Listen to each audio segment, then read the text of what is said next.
tornar efetiva esta plena comunhão, declaramos a remissão da censura estabelecida pelo Código de Direito Canônico para Dom Licínio e para todos da união sacerdotal. O Papa perdoa qualquer irregularidade. Enfim, ele reconhece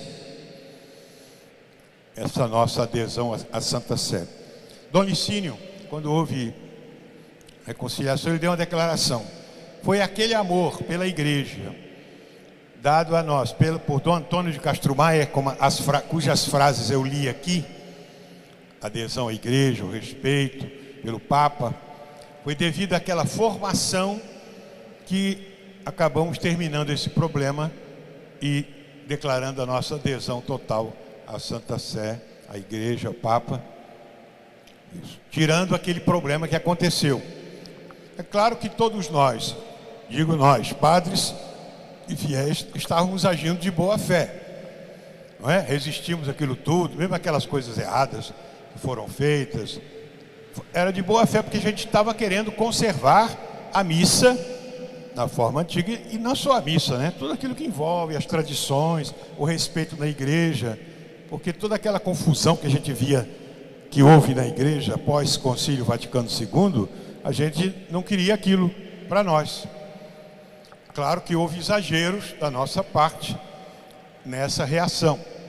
Era disso que nós estávamos pedindo perdão e vimos que foram errados. Houve coisas erradas, até fazendo coisas com reta intenção, se fizeram coisas erradas, porque se exageraram na falta de respeito, na falta de ataques ao Papa, ao Concílio, ao Bispo, enfim, foi o que aconteceu.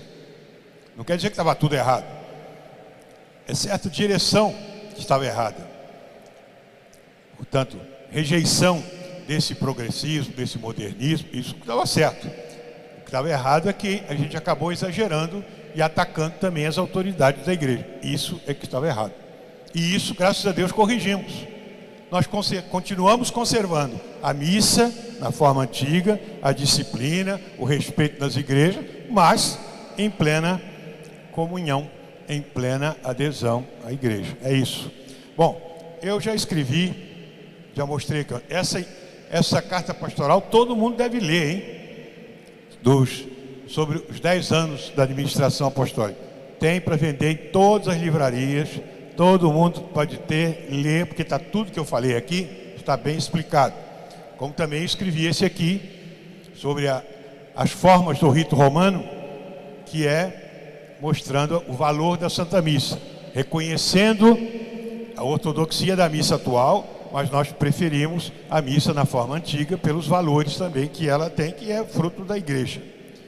E o primeiro livro que eu escrevi foi esse, né? Carta, Orientação Pastoral sobre o Magistério Vivo da Igreja, aquilo que eu falei ontem. Também outros, né? A Bússola do Catequista, que nós também escrevemos, mostrando como é a nossa orientação. Muito bem.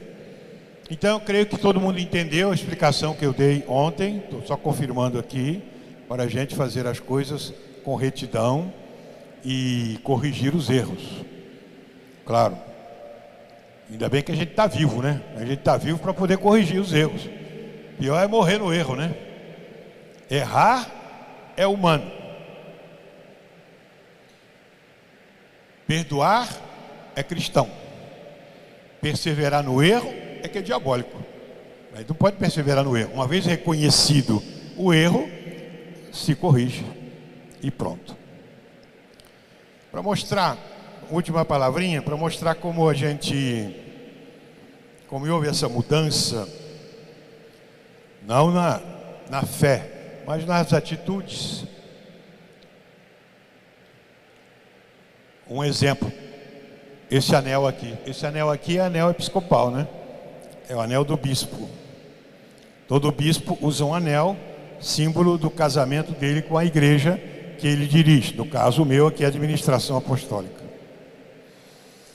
Esse anel aqui, esse mesmo, que é de ouro, foi dado pelo Papa Paulo VI aos bispos que participaram do Concílio Vaticano II.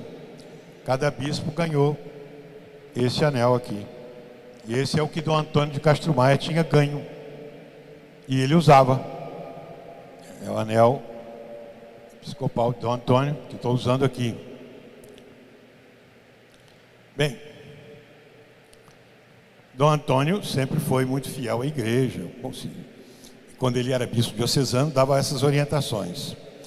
Depois de Dom Antônio, como houve aquele problema todo que eu expliquei aqui, Dom Carlos Alberto, aquela confusão toda, a briga, né, que deu, etc. Dom Licínio, depois da ordenação episcopal de Dom Licínio, ele também herdou esse anel. Então ele ficava com esse anel. Só que devido à confusão toda e tal, Dom Licínio falou assim: não quero saber desse anel, porque já que nós não estamos aceitando o Concílio Vaticano II, então não quero usar esse anel mais. E deu esse anel a um relojoeiro aí, a um joalheiro, que dava de vende você esse anel aí, não queremos saber dele mais não. Imagine, hein? Então era o sinal de que não estava correto. Esse joalheiro vendeu para uma pessoa.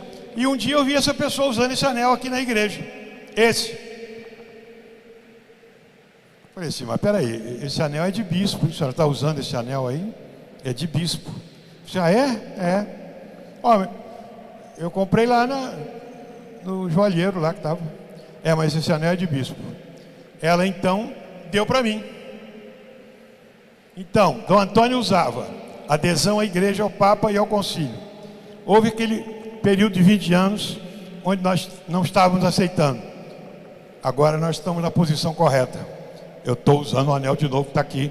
É o anel do Concílio que Dom Antônio usava e que está aqui, sinal da nossa adesão à Santa Sé, ao Concílio, à igreja. Não que a gente aceite a má interpretação do Concílio que muita gente dá. Essa não. Nem aceitamos toda a bagunça que fazem também nas missas de hoje. Também não. Significa a nossa adesão à igreja, ao Papa, à autoridade, ao magistério da igreja, dentro da correta interpretação que sempre foi dada na igreja. É isso. Entenderam? Então todo mundo fica tranquilo, nós continuamos bem. Eu só queria dar, acho que está bem esclarecido, né? Todo mundo entendeu bem, é a linha aí que o Padre Claudiomar segue, tá bom? Então vamos agora ver a prática espiritual.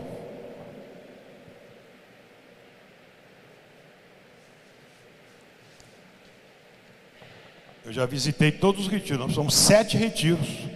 Visitei esse daqui, o das meninas que estão fazendo ali na Jacinta.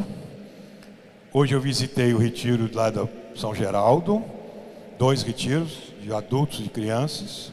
Visitei o retiro de Tocos, o pessoal de São Geraldo. Visitei o retiro de Tocos com o pessoal de Goitacazes e Capela Nossa Senhora Aparecida. E mais esse aqui, são 7. Pena que eu não posso multiplicar para ir as outras paróquias todas.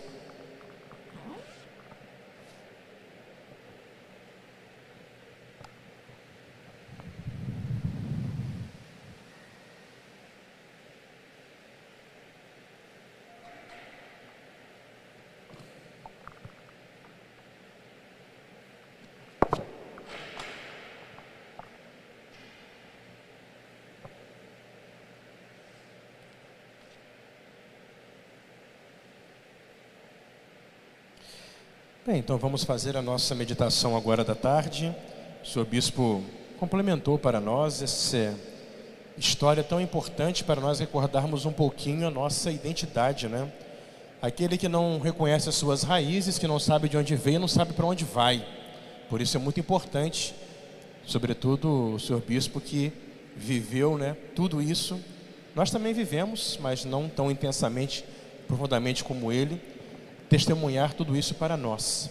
Então nós vemos que a administração apostólica dentro da igreja, estamos meditando isso, conforme a palavra de São João Paulo II, tem essa missão da santidade, né?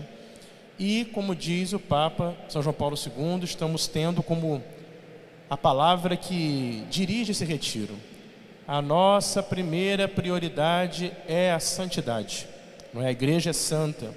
E se nós estamos na igreja, pertencemos à administração apostólica, é para vivermos essa santidade da igreja querida por Jesus, porque a igreja justamente é a nossa união, a nossa unidade com Cristo, porque Cristo é. Em Cristo nós temos essa união e a igreja é o corpo místico de Cristo, né? Agora, não é possível haver uma vida sobrenatural, não é possível haver uma vida de santidade, se não houver uma vida de oração. De manhã nós falamos daquilo que atrapalha a busca da santidade e nós temos que tirar, que é o pecado. Nós meditamos no pecado, toda a desgraça que é o pecado, meditamos no sacramento da misericórdia, do perdão, da confissão, que é o meio que nos é dado para nos reconciliar com Deus e sairmos do pecado, e também é o meio de nos mantermos sem o pecado, que a confissão ela nos previne, ela nos fortalece contra novos pecados, nos ajuda a aprofundar a vida espiritual. Agora, é preciso crescer, e como a vida sobrenatural é uma vida espiritual, é preciso que nós vivamos essa dimensão espiritual da nossa vida. Senão nós acabamos, como a gente falava ontem, tendo uma vida incompleta. Nós não seremos pessoas plenas, pessoas completas, pessoas realizadas, porque iremos levar uma vida totalmente empobrecida, reduzida somente à dimensão inferior que nós temos, que é a dimensão material. Então nós não nos realizamos somente com o material. O principal que nos faz humanos é o espiritual. E, pela graça de Deus, sendo cristãos, é o sobrenatural. Então é preciso que nós abracemos essa vida de oração. No Evangelho de São Lucas, capítulo 11, é muito bonita aquela passagem, né? Que vai nos dizer o seguinte, 11 versículos 1 e seguintes. Um dia, num certo lugar, estava Jesus rezando. Terminando a oração, disse-lhe um de seus discípulos: Senhor, ensina-nos a rezar, como também João ensinou a seus discípulos.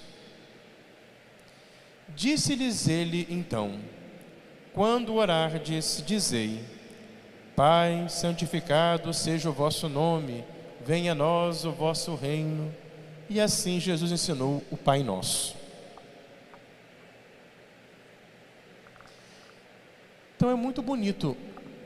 Por que que os discípulos sentiram essa necessidade de pedir a Jesus para que lhes ensinasse a rezar?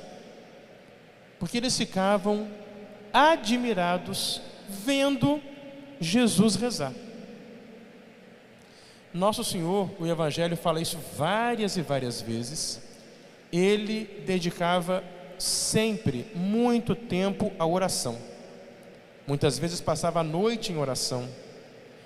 Várias vezes que Jesus ia fazer uma coisa muito importante, ele primeiro se colocava em oração. Por exemplo, quando ele foi escolher os apóstolos, ele ficou em oração. Quando ele foi fazer o estrondoso milagre da ressurreição de Lázaro, que estava enterrado há 4 dias, primeiro ele levantou os olhos para os céus e fez oração. Então nosso Senhor, ele sobretudo pelo seu exemplo, ele ensinava essa necessidade vital de rezar. Ele mostrava que ele necessitava estar em contato com o seu Pai. E é isso que nós precisamos resgatar. Como nós estamos num mundo materialista, num mundo em que Deus não existe mais, a sociedade hoje, ela cortou, cancelou Deus de vez. Então, toda a vida atual, ela é pensada sem Deus. Ela é pensada para quê? Ela é pensada com estudo, trabalho, prosperidade, dinheiro, saúde, bem-estar. Qualidade de vida somente material, hein? Só há preocupação com isso, mais nada. Como eu comentava ontem, infelizmente, até na própria psicologia, muitos psicólogos acabam, por falta de uma dimensão transcendente, até por falta, não é, de terem uma visão clara de fé, sendo formados em linhas um pouco complicadas, que têm uma visão redutiva da vida somente no horizonte terreno. Transformam a sua profissão somente numa terapia para o bem-estar meramente temporal. Isso é muito perigoso. Por quê? Porque com isso, nós não rezamos mais. Nós somos o tempo todo levados a pensar que a oração é uma coisa secundária, que a oração é uma coisa desnecessária. Só na hora do aperto é que eu lembro de Deus. Fora disso, não. E o pior de tudo é que isso é o terrível, hein? Nós não sentimos falta de rezar. Olha, quando isso acontece, acende a luz vermelha que está muito ruim.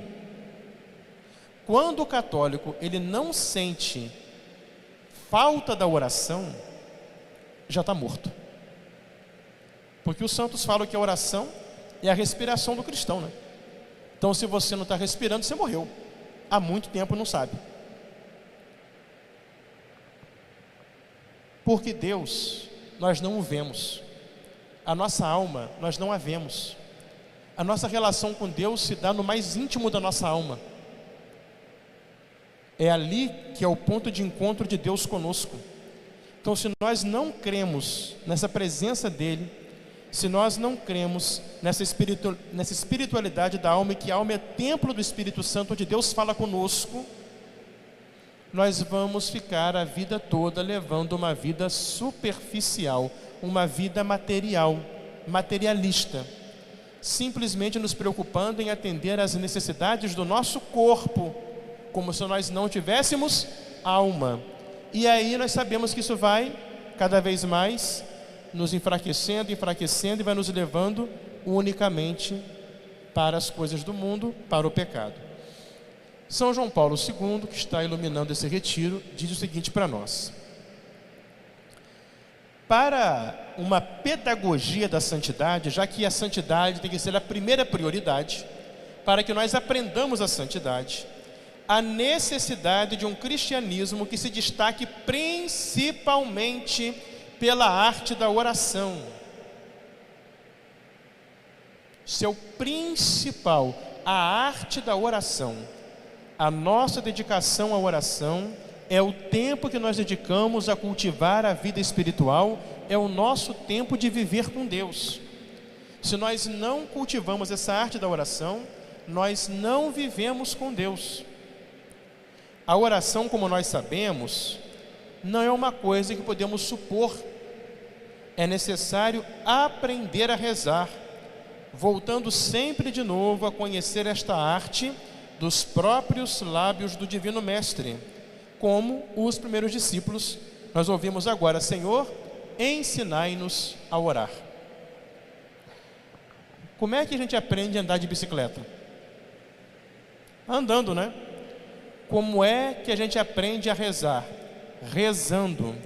Como é que nós aprendemos a crer? Praticando a fé. Vira e mexe, as pessoas chegam para o padre. Isso acontece muito, hein? Estou meio com dúvida na minha fé, estou meio perdendo a fé. Primeira coisa que o padre pergunta: você reza? Eu não rezo não. Vem à missa? De vez em quando, e quando vem, fico distraído. Não consegue. Se você não vive essa vida sobrenatural, ela morre. Não tem como, não tem jeito. Se você não tem uma vida de oração, você não tem convicção daquilo que você crê. Aquilo que você diz que crê se torna uma coisa tão distante de você, que para você vira uma lenda, vira uma historinha, sei lá, vira algo irreal, que é o que o mundo quer que você pense o tempo todo. O tempo todo a sociedade quer colocar na sua cabeça que Deus é uma lenda, que religião é uma coisa inventada. Isso é o tempo todo, o tempo todo, o tempo todo. Que religião é uma coisa desnecessária. Então é preciso que nós dediquemos o tempo para voltar a olhar para Nosso Senhor, e estar com ele e contemplá-lo, como esses discípulos fizeram. Vendo Jesus rezar, eles sentiram inflamar-se neles o desejo também de, como Jesus, conversarem com Deus, com o Pai, e pediram para aprender. Então, se você todo dia é perseverante, se todo dia você reserva aquele horário da oração, e você em silêncio, em recolhimento, se dedica naquele tempo a estar na presença de Nosso Senhor, contemplando a Nosso Senhor, contemplando a sua vida, os seus mistérios, o seu amor, a sua bondade, a sua misericórdia, agradecendo as suas graças,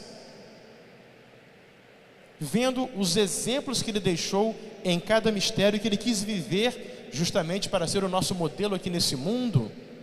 Então, se você dedica o tempo a isso, e você se dedica a contemplar isso, você vai se encantando, se maravilhando. É um pouco parecido com um casal de namorado, gente. É um pouco parecido com a mãe que se encanta de olhar para o seu bebê, para o seu filho, e sempre a mãe se alegra quando vê o seu filho. E vira e mexe também, é a mesma coisa, quando os filhos podem abraçar a mãe, o pai. Esse encantamento só se dá pela presença. Então, se você não está com o Nosso Senhor, se você não conversa com Ele, se você não se dedica a pensar, a contemplá-lo, a meditar nele, você esquece dele. E nós somos muito bons de esquecer as coisas, porque nós nos distraímos com muita facilidade. E o tempo todo nós somos estimulados à distração, à dissipação, a sair de nós mesmos e a nos prender às coisas exteriores, seja a vídeo de internet, a redes sociais, a música, a tudo. Na oração, desenrola-se aquele diálogo com Jesus. Então é preciso acreditar, é preciso realmente conversar, é preciso realmente entrar nesse diálogo profundo com Ele, que faz de nós seus amigos íntimos. Aí vem aquela frase de Nosso Senhor: permanecei em mim e eu permanecerei em vós. É essa reciprocidade, é essa troca, é essa amizade, é esse trocar de olhares entre eu e Jesus, que constitui precisamente a substância, a essência, a alma da vida cristã, e é a condição de toda a vida pastoral autêntica. Qual foi a leitura da missa de ontem? Se eu falasse as línguas dos homens e dos anjos, se não tivesse caridade, não valeria nada. Se eu soubesse toda a ciência, se não tivesse caridade, não valeria nada. Se eu distribuísse todos os meus bens para sustento dos pobres, se não tivesse caridade, não valeria nada. Se eu desse o meu corpo para ser queimado por alguém, se não fosse por caridade, não valia nada. O que é caridade? É o amor de Deus. O que é o amor de Deus? É a minha vida de união, de amor, de amizade, eu estar apaixonado por Ele, eu me encantar olhando nos olhos dele todos os dias. Se isso não acontece, eu sou vazio. E se eu estou vazio, é facinho o diabo encher de besteira, de tentação, de pecado, de tudo, seja de sensualidade, seja de raiva, de inveja, de tudo, de orgulho, de ganância. E inclusive a nossa missão, uma paróquia que não seja um lugar de oração, pela sua liturgia bem celebrada, pela vida fervorosa, pela promoção da devoção do povo de Deus, e um cristão paroquiano que não procure participar da sua paróquia para alimentar sua vida interior, sem isso é estéril. É um bronze que soa, é um sino que soa, um bronze que retine, como São Paulo disse ontem. O Papa diz aqui, toda a vida pastoral a missão da igreja tem como condição a oração. A oração é a essência, é a alma da vida cristã. Por isso que o mais importante que uma paróquia faz é a vida de oração. É o silêncio, é o recolhimento, é a celebração dos santos sacramentos, é a celebração das devoções. Para pensar tudo aquilo que durante o ano essa paróquia oferece para você. E quantas vezes você participou no ano passado? Fora a missa de domingo. A missa de domingo é mais que obrigação. Adorações eucarísticas, as vias sacras da quaresma, as novenas piedosas, aquelas missas de família. Quantas coisas durante o ano tem, né? São ocasiões, oportunidades.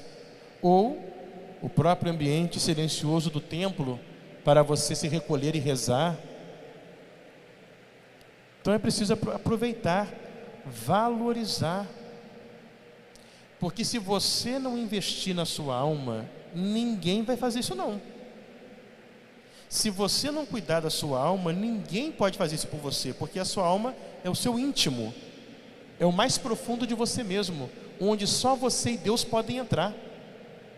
Nem Nossa Senhora, nem o anjo da guarda podem entrar na sua alma, sabia disso? Não pode não.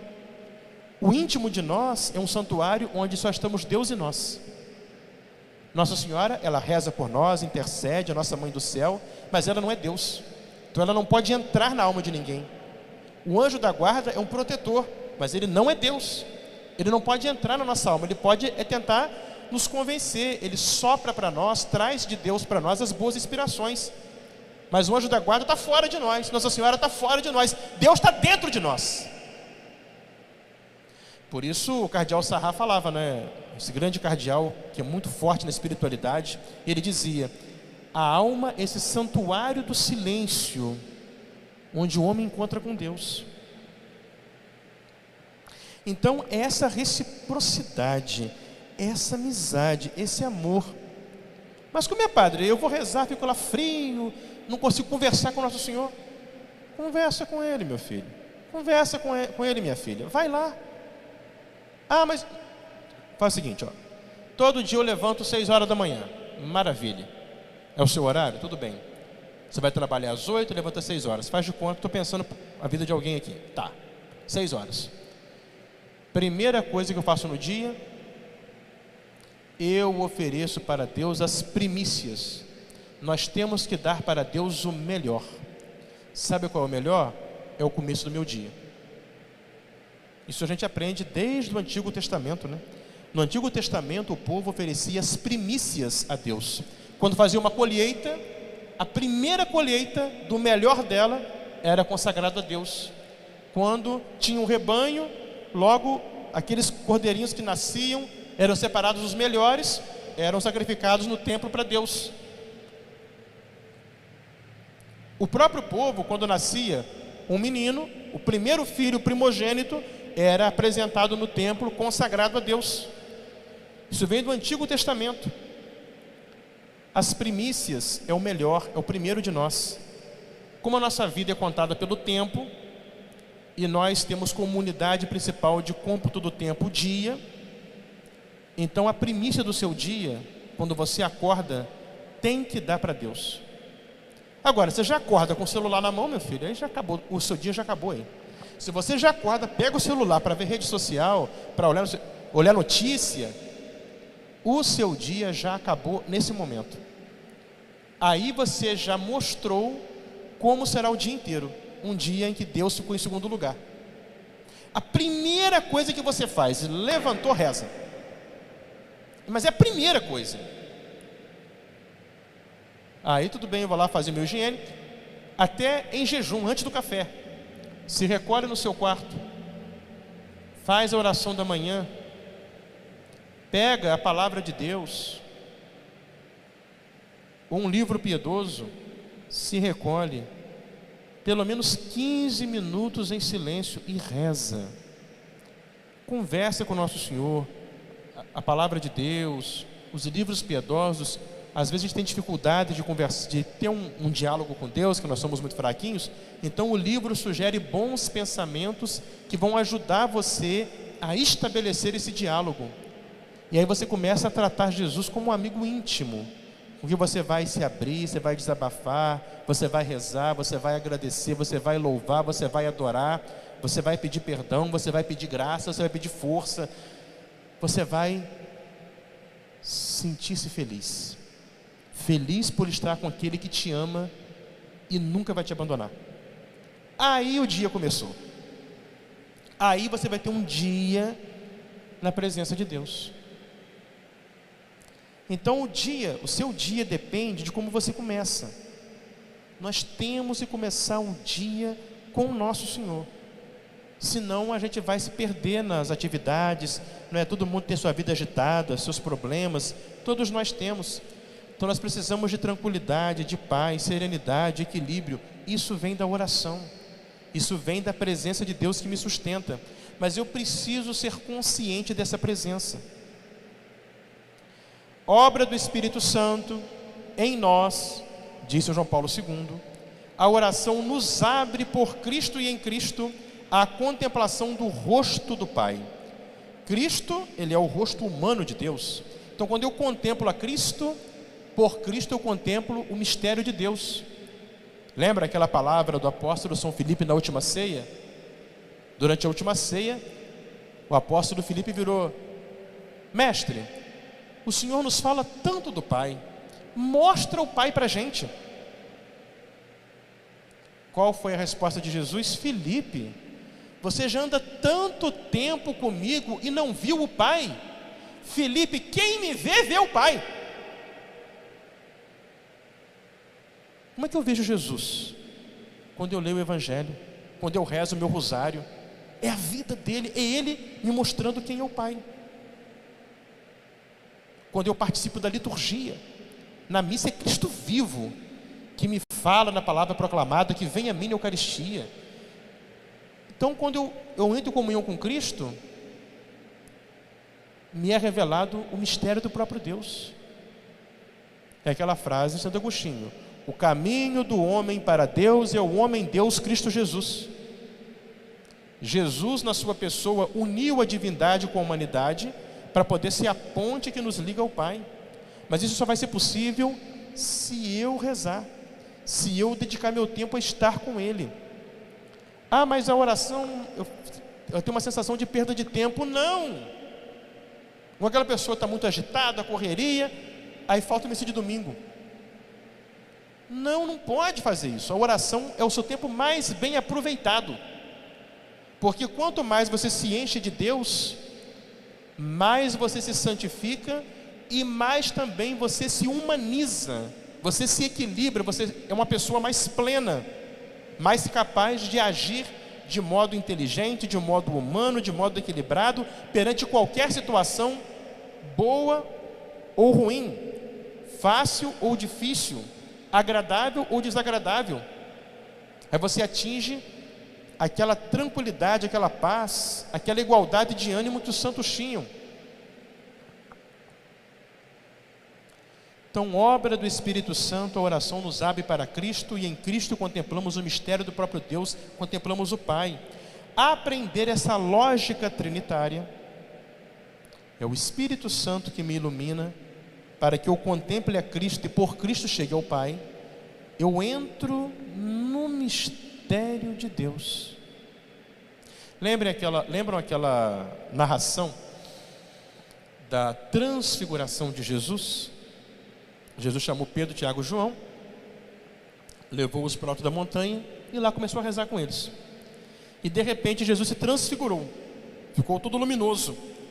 E os discípulos ficaram extasiados, encantados, maravilhados, contemplando Jesus radiante de luz, mostrando sua glória. E naquele momento, de repente, uma nuvem luminosa os envolveu, a nuvem é a presença do Espírito Santo, e eles ouviram o Pai do céu falar: este é meu filho muito amado, escutai-o. Eles fizeram a experiência do mistério de Deus. contemplando Jesus glorioso, envolvidos na luz, na nuvem luminosa do Espírito Santo, eles ouviram a voz do Pai eterno. Então, nesse momento, eles mergulharam no mistério de Deus. A oração é isso. A oração é o momento que eu mergulho no mistério de Deus, que eu me coloco na presença de Deus, eu invoco o Espírito Santo, eu contemplo a Jesus e por Jesus chego ao Pai. Então eu entro no mistério de Deus e Deus me santifica.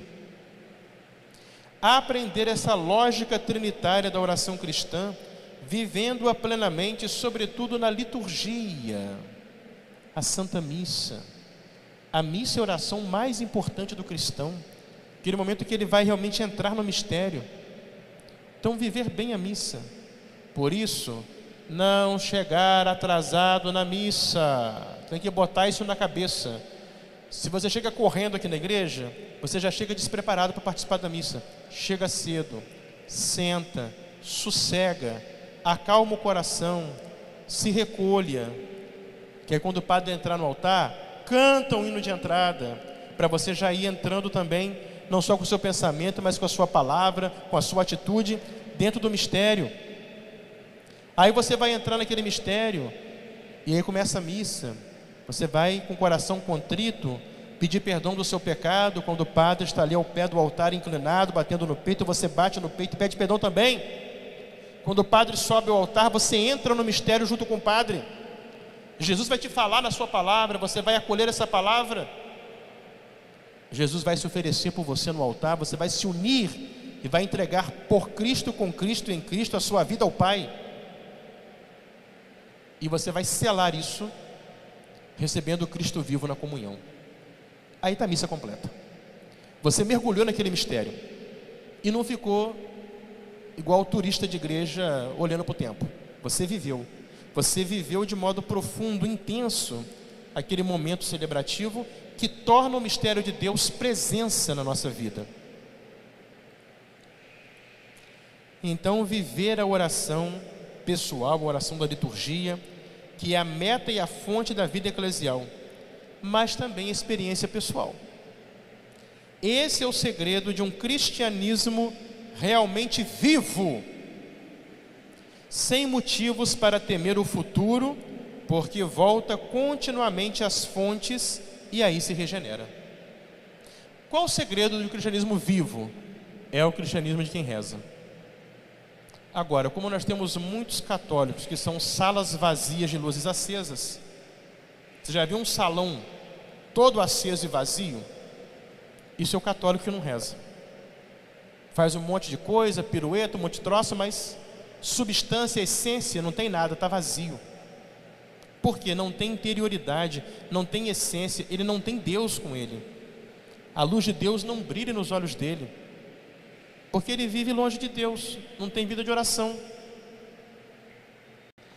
Por isso, São João Paulo II diz que nossas comunidades devem tornar-se autênticas escolas de oração, onde o encontro com Cristo não se exprima somente em pedidos de ajuda, mas também em ação de graças, louvor, adoração, contemplação, escuta, afetos da alma, até chegar a um coração verdadeiramente apaixonado por Deus.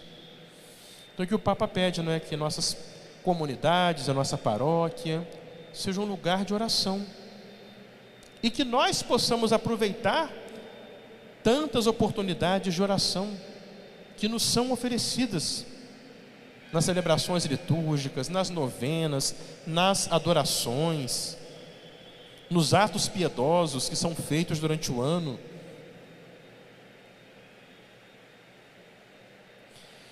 Então, vamos pedir essa graça a Nosso Senhor.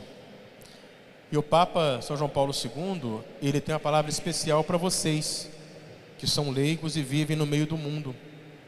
Não é? Os religiosos, os padres, têm, não é, uma graça, uma vocação própria de uma vida mais consagrada a Deus, mas também se o padre não reza, se a freira não reza, eles também não vão para frente. Todo mundo precisa rezar, começando pelo padre, pela irmã, né?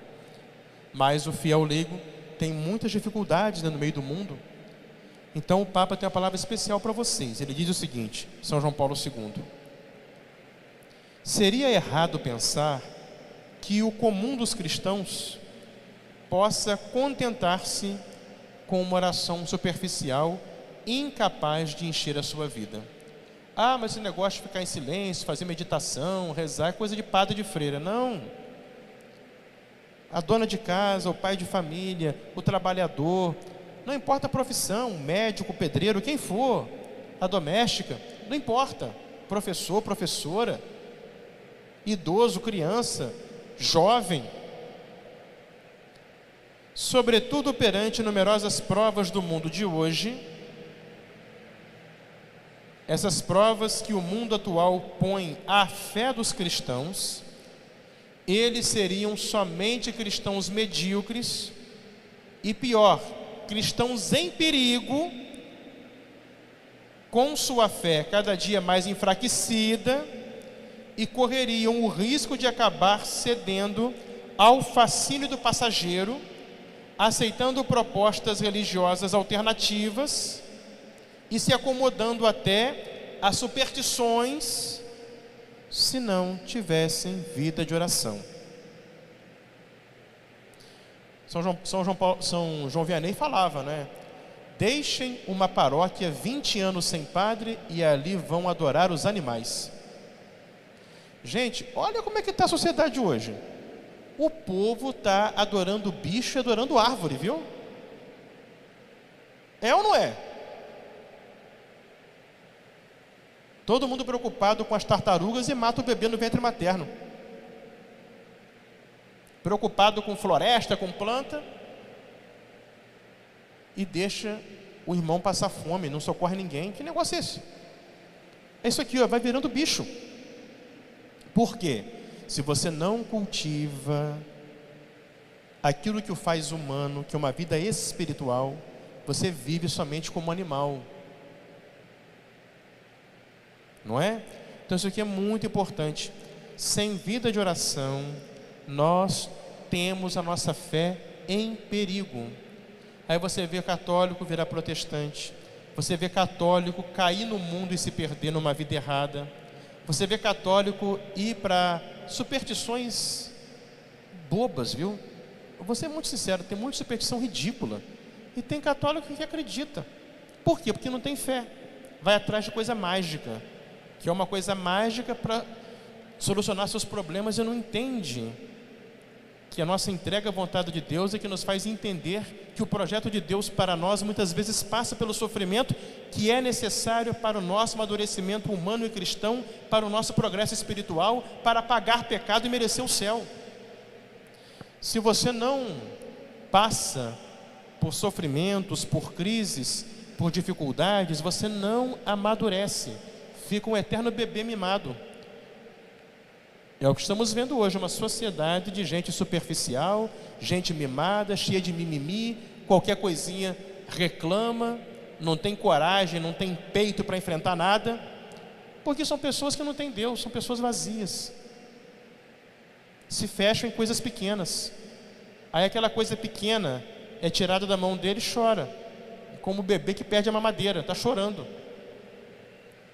A fé fica em perigo, por quê? Porque não tem vida de oração, não é profundo, fica só na superficialidade.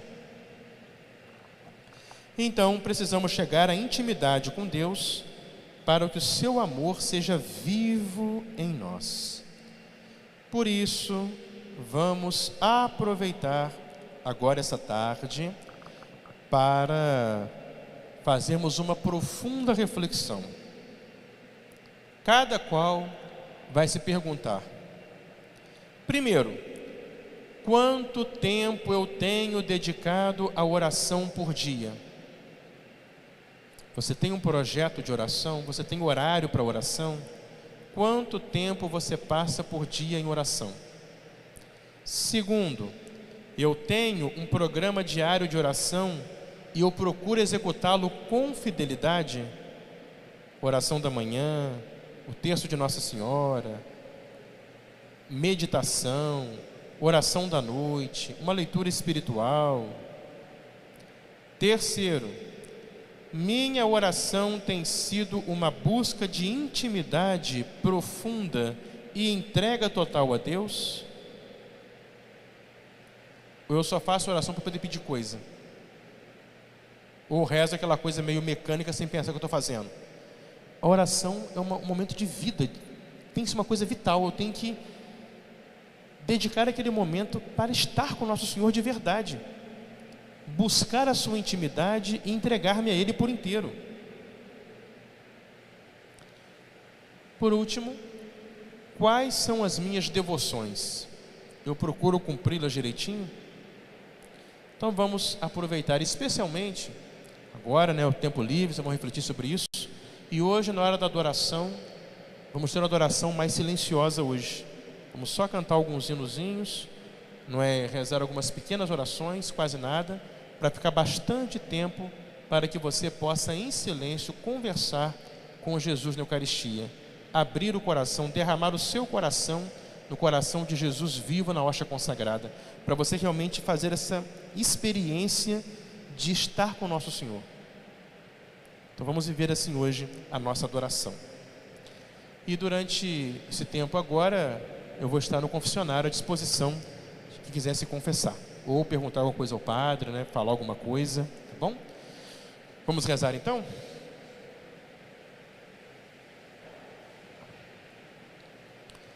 Ave Maria, cheia de graça, o Senhor é convosco, bendita sois vós entre as mulheres, bendito é o fruto do vosso ventre, Jesus.